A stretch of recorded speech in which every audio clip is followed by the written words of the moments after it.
The Dream Horse. Very well received by critics, and indeed a very good motion picture with a wonderful plot based on a real story, which makes it even more endearing, captivating. It's in a way unbelievable, but then since we know this is based on real facts, we understand this really happened. I mean, the dialogue, the pub, the tension increasing when, for instance, Tony Collette backs up as always. As Jan Vaux is waiting for people from the small town to arrive to talk to them about the syndicate for the horses, and she's with her husband and somebody else.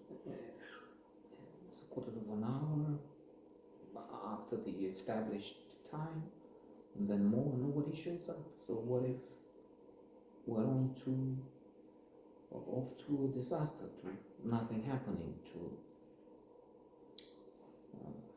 I don't know if financial ruin, but anyway. So that's the build-up, what they said, that's artistic license, of course. Would be boring if, okay, shall we do this? Yeah, well, I don't know, words like that. So it has to be drama, it has to, otherwise, well, it could be a documentary. That's an alternative. And I'm thinking of William Goldman. I keep referring to his book, Adventures in the Screenplay, where he talks about credibility. The fact that audiences, it's difficult. In fact, he keeps returning to this mantra, to this leitmotif. Nobody knows. You make a movie which you think would be phenomenal. Let's just say The Great Gatsby. Great Gatsby in some lists, in fact, one which is looking at the compilation. What does Time say?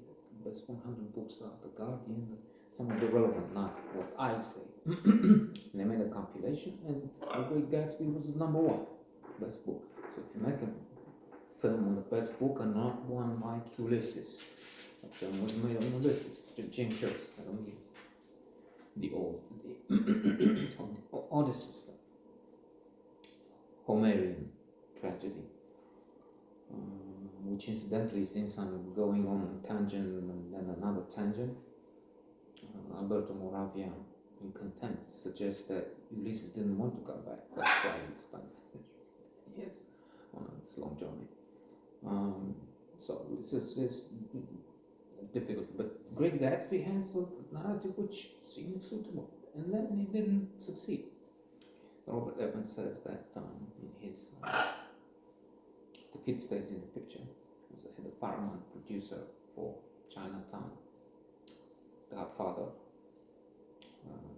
Rosemary's Baby, and other movies, including The Great Gatsby. He wanted to have Jack Nicholson. Jack Nicholson wanted $500,000, too much.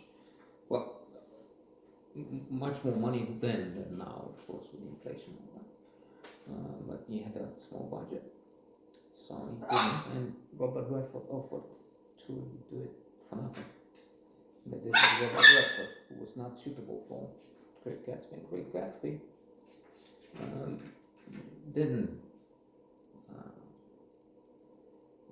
didn't succeed from any point of view. Čemu tam píkuju? Čemu takto timer? Don't you see I'm doing serious business here? I have a huge audience too. So it's not just that he interrupts me so often, but he's going to give me a heart attack. One day I will. So warning if you keep watching this. series of wonderful notes. Maybe graphic violence. Either he dies or he just collapses during this video because he's breaking my heart. What was I saying? Who knows? Who cares? Who gives a damn since the war? That's a line from Young Doctors in Love. So, yeah, well, Great Gatsby didn't really work. Neither did the more recent one, Baz Luhrmann, with Leonardo DiCaprio. The Australian director is not one of my favorites. He's going too much into Bruhal Hajj, Razzmatazz, dazzling fiesta. Anyway, it worked for the language. So trying to get somehow back to the main point here. Golan says there are things that the audience will not buy. Sometimes things happen.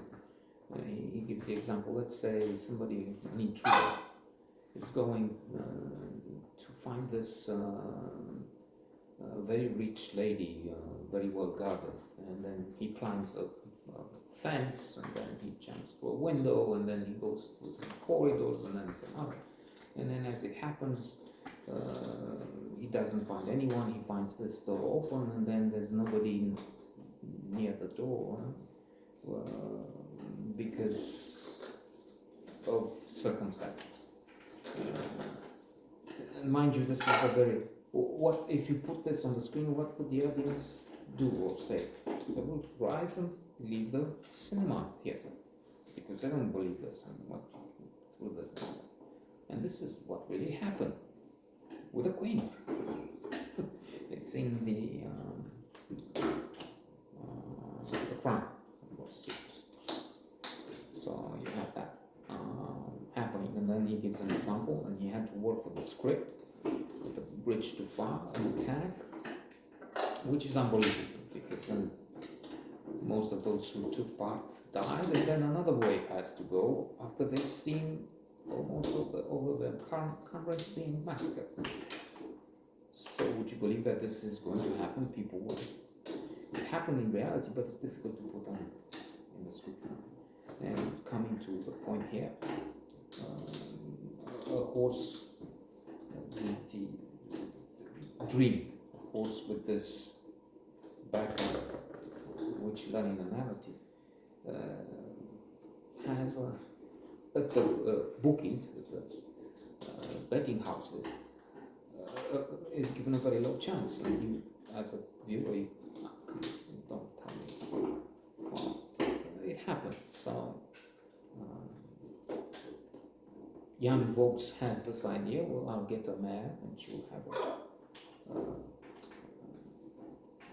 she will give birth.